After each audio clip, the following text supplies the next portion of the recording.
And thanks for watching the Morning Swim Show, sponsored by Geer, always in front. Hello, everyone. I'm your host, Peter Busch. And here's the rundown for this Friday, April 10th. We're going to talk to the head coach of the University of Cincinnati men's swim team, which just had its financial aid funding cut. Plus, we'll talk to one of the American divers preparing for this summer's World Championships. But we start our news segment today with some sad, sad news. The father of NCAA champion and American record holder Lara Jackson was killed while riding his motorcycle late Wednesday night in El Paso, Texas. According to the Texas Highway Patrol, high winds in the area caused a highway exit sign to fly out of the ground and hit Jackson, causing him to crash his motorcycle. Jackson, who is 53 years old, was wearing a helmet, and police believe he was not speeding.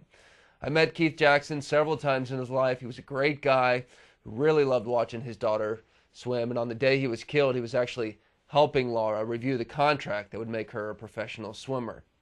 Lara has been on the Morning Swim Show several times. Our thoughts and prayers go out to the Jackson family. And if you'd like to send condolences, please send them to newsmaster@swimmingworldmagazine.com. That's newsmaster@swimmingworldmagazine.com. We'll make sure that the family gets those.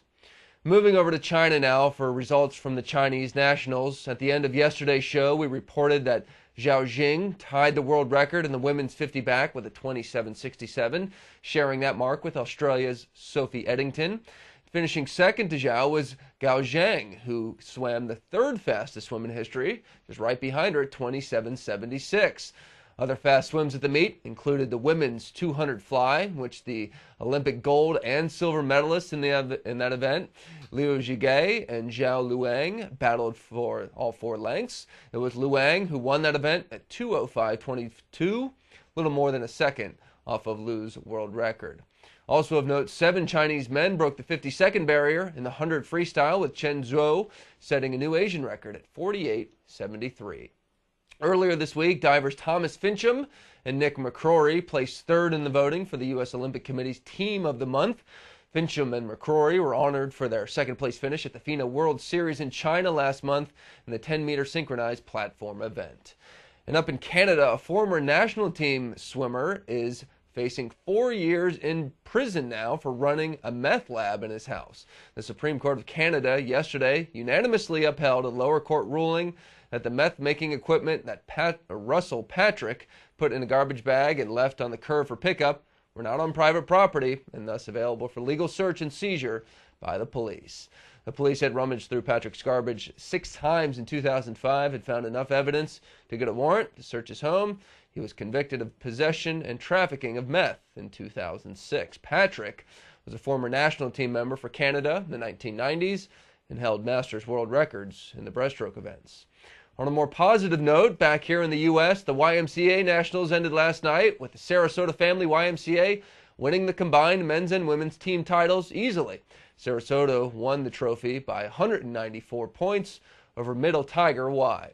One of the standout swims of the final night was the men's 100 breaststroke, in which William Colbert of Schroeder Y, which is in Wisconsin, he won the event at 54.27, which broke the 15-year-old YMCA national record held by 1996 Olympic medalist Jeremy Lin.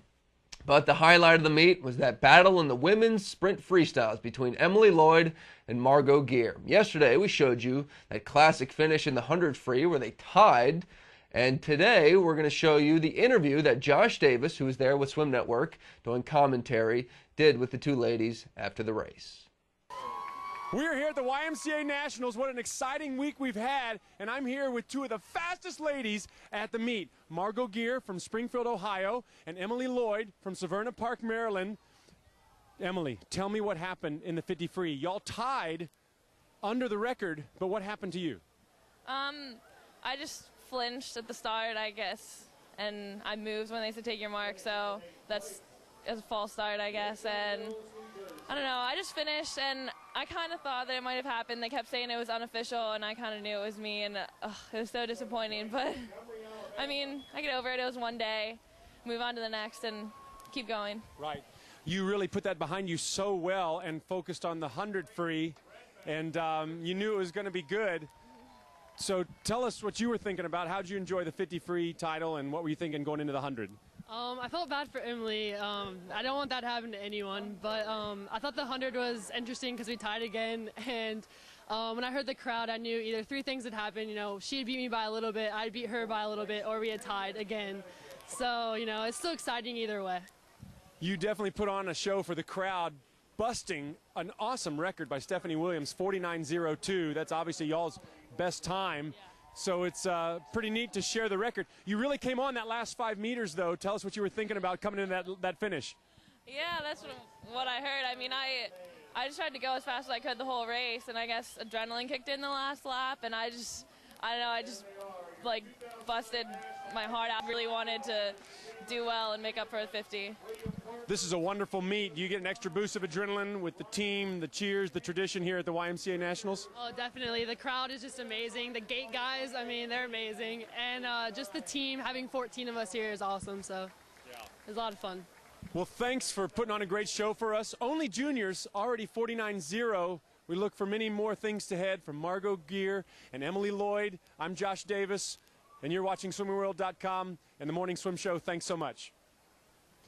All right, we got a team of people to thank for that. Thanks to Josh Davis for doing the interview. Special thanks to Greg Agert for arranging it, and for International Swimming Hall of Fame CEO Bruce Wygo for filming that interview.